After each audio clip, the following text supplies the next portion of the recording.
आज की वीडियो के अंदर हम आपके वो सवालात, कानूनी मामलात से मुतल्लिक जितने भी सवालात हैं वो आज हम रखेंगे कानूनी माहिरीन के आगे। खास शराइत अगर कोई जी तो उसमें ये लिख दें कि शादी से पहले लड़के वाले और लड़की वालों को क्या ऐसी एहतियाती तदाबीर अपनानी चाहिए, क्योंकि आजकल हम देख रहे हैं बदकिस्मती से जितने अलहदगी के मुकदमात आ रहे हैं, अफसोस की बात है ऐसा होना नहीं चाहिए। तो फिर भी ऐसा क्या शुरू में ही उनको एहतियाती तदाबीर अपनानी चाहिए कि बाद में खासकर जहेज़ के ऊपर कोई लड़ाई झगड़ा ना हो? क्या जहेज़ की एक लिस्ट तैयार कर दें हर आइटम की। ये पूछते हैं कि इनके वालिद साहब ने 2015 में अपने दोस्त को कर्ज दिया 3 लाख रुपए। अब उनका दोस्त जो है इनके वालिद साहब को कर्ज वापस नहीं कर रहा है। आइंदा जो भी लोग कर्ज किसी को दें तो एक काम ये करें, पहले ये पूछते हैं कि हम 2 बहनें हैं और 3 भाई हैं, वालिद वालदा नहीं रहे, मकान जो था ये उनके वालिद के नाम पे था। अब ये चाह रही हैं कि इनके भाई जो हैं मकान में से बहनों को हिस्सा नहीं दे रहे, तो क्या बहनों का हिस्सा बनता है? पूछते हैं कि इनकी शादी 2010 में हुई थी, एक बेटा है इनका 11 साल का, बेटी है इनकी 9 साल की। अब मियाँ बीवी के दरमियान जो है वो अलहदगी हो चुकी है। तो वालिद ये सवाल करते हैं कि क्या मुझे अपने बच्चों की कस्टडी मिल सकती है?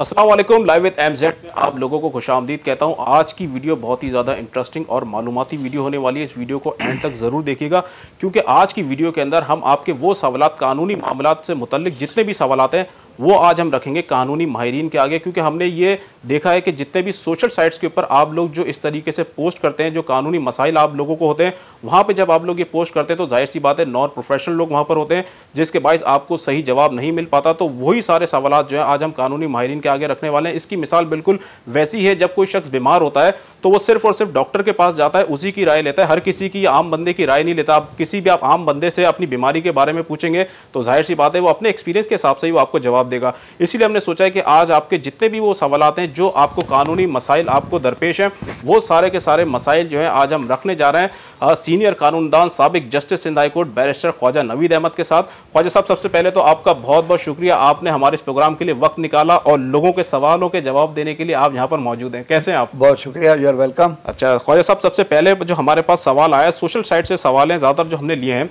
मैं इसलिए आपसे पूछ रहा हूँ ताकि आप उनकी रहनुमाई कर सकें। देखें, बेसिकली तो जब आप अपने कोई वकील हायर करेंगे, उसके पास पूरा केस लेके जाएंगे, वही आपका जो वकील होगा अदालत में आपका केस सही तरीके से लड़ सकेगा या अपेयर हो सकेगा। लेकिन ये सवालात रखने से मुतल्लिक हमारा मकसद सिर्फ ये है कि आपको या जिन लोगों के भी इस तरीके से मामलात के अंदर मसाइल हैं, उनको थोड़ा बहुत आइडिया हो जाएगा कि उनके केस में क्या हो सकता है।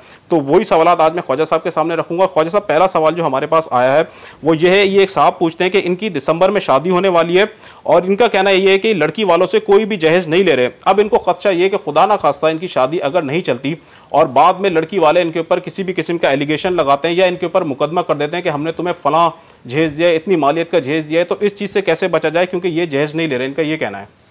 नहीं ले रहे तो उसका सबूत रखना चाह रहे हैं जी। तो ये देखें, ये निकाहनामा है, सही है, इसके अंदर सारे कॉलम्स होते हैं। ठीक है, तो ये कॉलम नंबर 17 है, सही। इसमें लिखा हुआ है खास शराइत अगर कोई, जी, तो उसमें ये लिख दें कि मैं कोई जहेज नहीं ले रहा, सही, और ये उसमें सीधा लिख दे, सही, बस। तो ये इनके पास सबूत हो जाएगा। सही। और इसके अलावा ये है कि अगर लड़की वाले जहेज देंगे नहीं तो मांगेंगे कहाँ से? जी बिल्कुल, ये इनको खदशा था, इन्होंने सवाल पूछ दिया। हाँ, वो ज्यादा ही वहमी आदमी है, जिस तरह का वहमी लग रहा है तो इसकी शादी चलेगी भी नहीं। अच्छा ख्वाजा साहब, एक सवाल हमारे पास इसी से रिलेटेड आया है। शादी नाम है ट्रस्ट का। जी बिल्कुल, भरोसे का। बोली, बिल्कुल सही बात है। जिस बंदे को शादी से पहले ही ऐसी एप्रीहेंशन है, बिल्कुल, मेरा मशवरा है कि शादी करे ही ना। अच्छा ख्वाजा साहब, दूसरा सवाल जो हमारे पास आया है सोशल मीडिया से, वो ये कहना है कि इनकी सिस्टर की शादी हो चुकी है 2021 में और अब वो शादी नहीं रही और लड़के वालों को उन्होंने काफ़ी जहेज दिया है। अब जब ये जहेज का मुतालबा कर रहे हैं कि वापस करो, तो लड़के वाले कह रहे हैं आप लोगों ने हमें जहेज ही नहीं दिया इतना, आप लोग गलत मुतालबा कर रहे हैं। अब ये कहना है कि कानून इस मामले में क्या कहता है?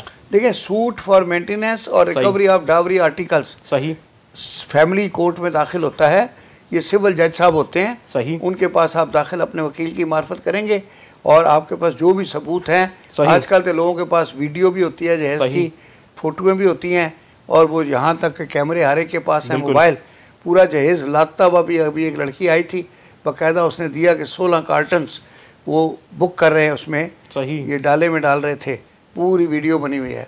तो अब वो 16 कार्टन तो खाली नहीं होते ना, बिल्कुल, उसके अंदर माल मताब था, बिल्कुल। अच्छा, कपड़े, बर्तन, हर चीज़। जी, सारे जो आती है चीज़ें। अच्छा ख्वाजा साहब, ये वैसे ही सवाल मैं आपसे पूछ रहा हूँ कि शादी से पहले लड़के वाले और लड़की वालों को क्या ऐसी एहतियाती तदाबीर अपनानी चाहिए, क्योंकि आजकल हम देख रहे हैं बदकिस्मती से जितने अलहदगी के मुकदमात आ रहे हैं, अफसोस की बात है ऐसा होना नहीं चाहिए। तो फिर भी ऐसा क्या शुरू में ही उनको एहतियाती तदाबीर अपनानी चाहिए कि बाद में खासकर जहेज के ऊपर कोई लड़ाई झगड़ा ना हो? क्या चीज़ करनी चाहिए उनको? जहेज जो दे रहे हैं पहले तो ये कि जहेज़ की पूरी वीडियो बना लें, सही, और जहेज़ जो लड़के वालों की गाड़ियों में लादा जा रहा होता है उसकी भी वीडियो बना के अपने पास रखें, USB में उसको सेव कर लें, ताकि खुदा ना खास्ता कल ज़रूरत पड़े तो वो डिलीट ना हो जाए फ़ोन से, और USB में डाल के कंप्यूटर में चल जाएगी और वो जज को दिखा देंगे जब एविडेंस होगी। और इसके अलावा ये कि पूरी जहेज़ की एक लिस्ट तैयार कर दें हर आइटम की। अभी तो एक हमारे पास लिस्ट आई थी, उसमें यह भी लिखा था 3 देगचियाँ, 15 चमचे, हर चीज़।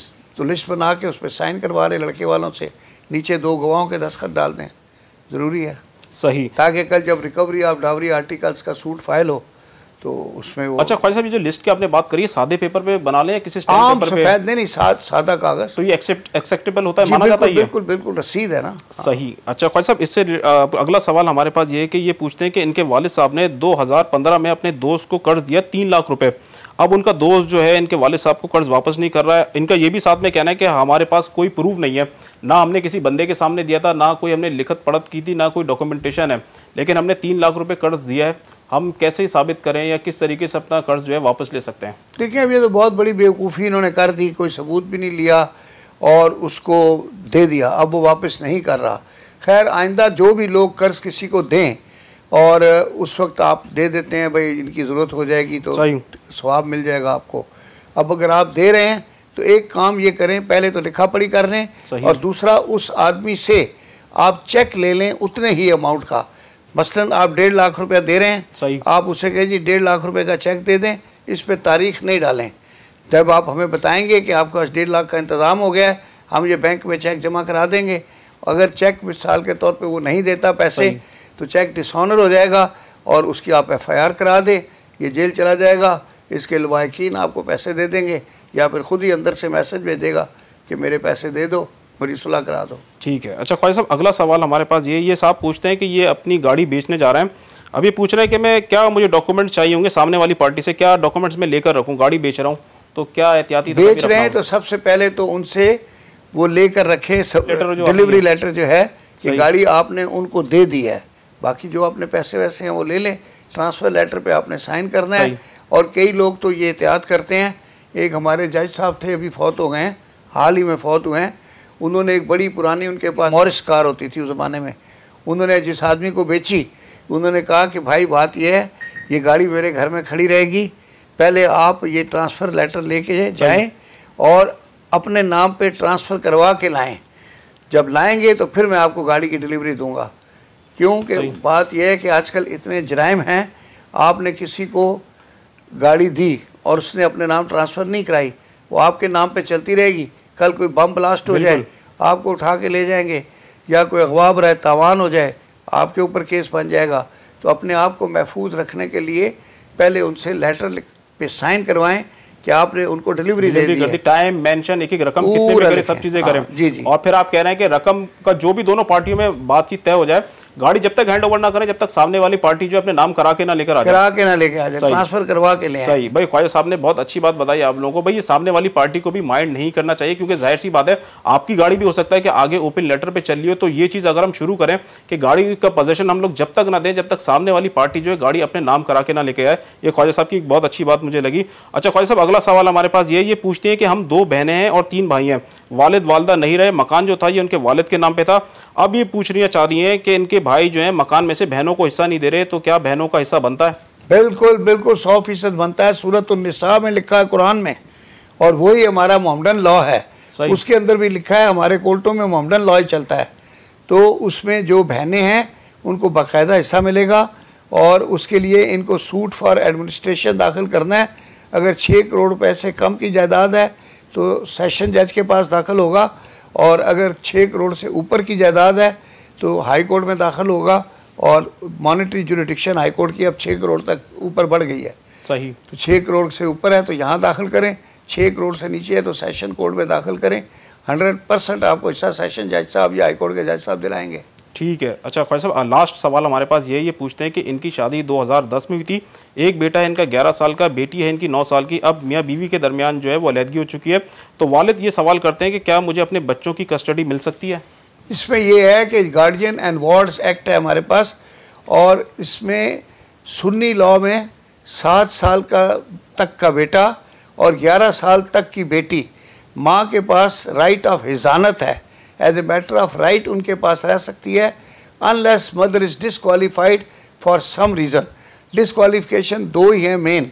एक तो ये है कि अगर माँ का ज़हनी तवाज़न ठीक ना हो और बच्चे को हिफाजत से रखने के काबिल ना हो, और दूसरा ये है कि खुदा न खास्ता कोई माँ के करैक्टर के ऊपर कोई ऐसा स्टिग्मा हो तो उसमें she is not entitled to take the child. Otherwise 90% माँ के पास ही रहता है। और शिया लॉ में 2 साल तक का बेटा और 7 साल तक की बेटी, माँ के पास राइट ऑफ हिजानत है, और इससे ऊपर वो फिर कोर्ट में जाके ले सकते हैं।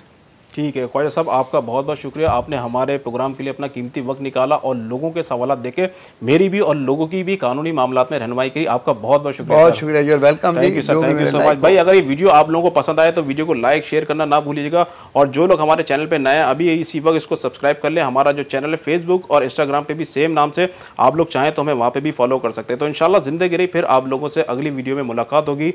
जब तक के लिए मुझे दीजिए इजाज़त। अल्लाह हाफिज़।